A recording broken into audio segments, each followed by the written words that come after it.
Olá pessoal, eu sou Ícaro, e se você assistiu Demolidor Renascido, você sabe que o Rei do Crime teve um papel crucial na série. Afinal, ele é o principal antagonista do Homem Sem Medo. Mas você sabe como surgiu esse personagem tão icônico? A sua origem, como ele se tornou um dos maiores vilões da Marvel? É exatamente sobre isso que eu vou falar no vídeo de hoje, então já vai deixando de enrolação e já se inscreve aí embaixo. Ativa o sininho para receber as notificações sempre que tiver vídeo novo, deixa o like também que ajuda mais o canal a crescer. Mas então, é isso né? Roda a vinheta.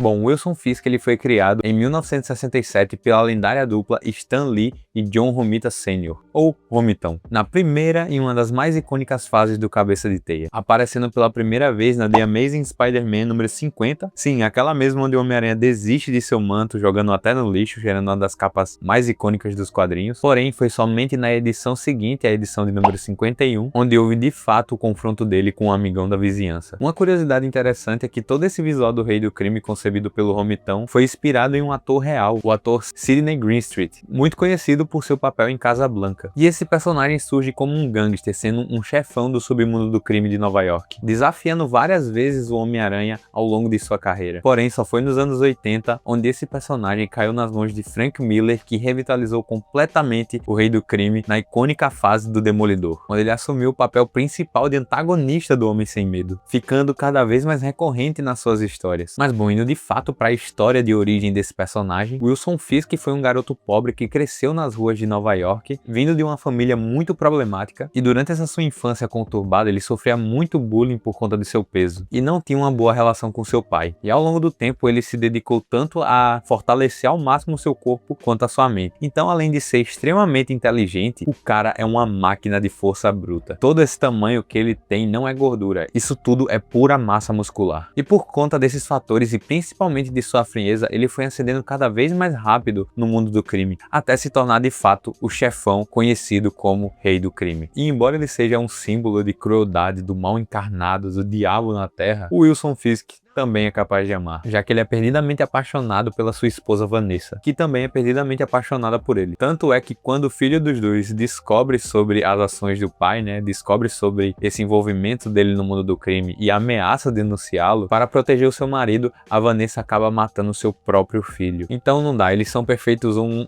pro outro, é farinha do mesmo saco, os dois são psicopatas assassinos. Fisk também por um tempo teve uma filha adotiva, que ele tomou para cuidar quando ele mesmo assassinou o pai dessa menina. Estou falando, é claro, da Echo, que além de transformar ela numa arma viva, ele usou ela para tentar matar o Demolidor. Mas ao se deparar com a verdade, ela mesma foi atrás do Fisk e acabou dando um tiro e cegando seus dois olhos. Ele ficou temporariamente cego porque nada nos quadrinhos é para sempre, então algum tempo depois ele recuperou a visão. Durante a Guerra Civil, nos quadrinhos também o Fisk provocou um dos eventos mais traumáticos na vida do Homem-Aranha, porque quando o Peter Parker revelou a sua identidade secreta para o mundo, ele não poupou esforços e foi atrás dele na sua própria casa, o que acabou por culminar num tiroteio onde uma bala acerta a tia May. E meu irmão, quando isso acontece, o Peter ele vai atrás do Rei do Crime na prisão sedento por sangue e desce a porrada nele. Mas o poder do Wilson Fisk é tão influente no mundo do crime que ele foi capaz de se tornar o prefeito de Nova York. E é inegável que com isso acontecendo as coisas iam ficar feias para os nossos heróis, já que o Fisk ele instituiu uma lei anti-vigilante e começou a perseguir toda essa galera pelas ruas de Nova York. Tudo isso aconteceu no arco Reinado do Demônio. E mesmo afetando vários heróis do núcleo urbano da Marvel, como o Justiceiro, o Gavião Arqueiro, o Homem-Aranha, que por muito tempo foi um vilão exclusivamente dele, mas nenhum desses personagens chegou aos pés da rivalidade que ele tem com Matt Murdock, o Demolidor, o seu arqui-inimigo, o seu nêmesis, o herói que traz justiça às ruas de Hell's Kitchen, vestido de demônio, enquanto ele traz o crime, a morte e a desgraça sobre as vestes de um homem comum. Essa é uma das maiores rivalidades das histórias em quadrinhos, por representar muito bem o contraponto entre o bem e o mal de duas figuras muito opostas, de dois animais enjaulados. E caso você queira conhecer melhor o personagem do Rei do Crime, eu vou indicar aqui alguns quadrinhos que são uma boa porta de entrada para vocês conhecerem melhor a psique desse personagem. Começando aqui, nós temos a clássica fase do Frank Miller no Demolidor, onde trouxe esse personagem para o panteão do Homem Sem Medo e revitalizou completamente a figura do Wilson Fisk. Continuando aqui, também temos Demolidor, a A Queda de Murdoch, escrita pelo mesmo e desenhada por David Mazzucchelli, considerada um dos maiores clássicos do universo Marvel nas histórias em quadrinhos, onde o Rei do Crime descobre a identidade secreta do Demolidor e faz de tudo para acabar com a vida dele. É um quadrinho sensacional que eu acho que vale até a pena fazer um vídeo aqui no canal dedicado a ela, né? Então comenta aí embaixo se vocês querem, porque eu trago. Seguindo, nós temos Demolidor, Amor e Guerra, também escrita pelo Frank Miller e desenhada pelo Bill Sienkiewicz, que explora muito a relação dele com a Vanessa. E para fechar,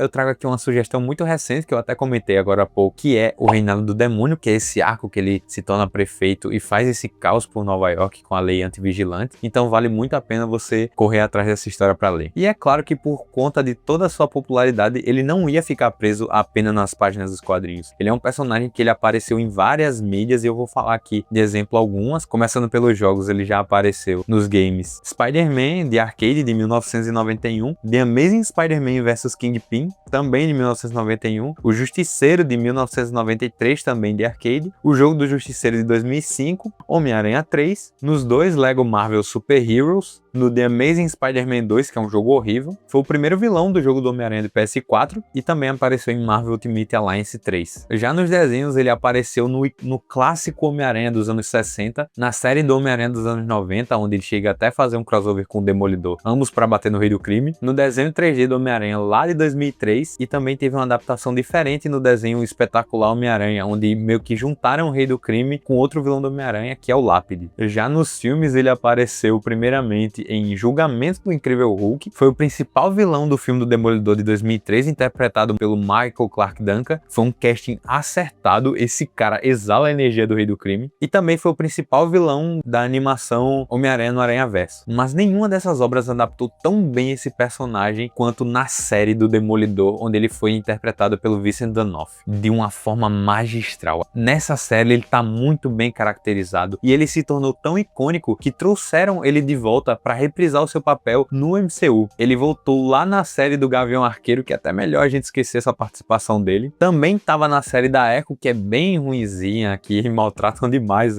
o personagem dele. E como eu comentei no início do vídeo, está presente na série Demolidor Renascido, onde ele é um dos principais vilões dessa série, né? E vai continuar sendo, já que na segunda temporada vão explorar ainda mais ele pelos domínios de Nova York. Então eu tô bastante curioso para ver como eles vão fazer toda essa construção até o Demolidor derrotar ele, né? Se é que ele vai. Mas e aí? Me conta agora se você já conhecia as histórias desse personagem tão marcante do universo Marvel. Comenta aí embaixo. E caso você queira saber mais dessa fase do Frank Miller, eu fiz aqui um vídeo bem bacana falando sobre ela. E também fiz um vídeo de outro personagem importantíssimo que também tá muito ligado ao Rei do Crime, que é o Justiceiro. Então confere lá, mas eu vou ficando por aqui. Valeu, até a próxima aí. Bazinga!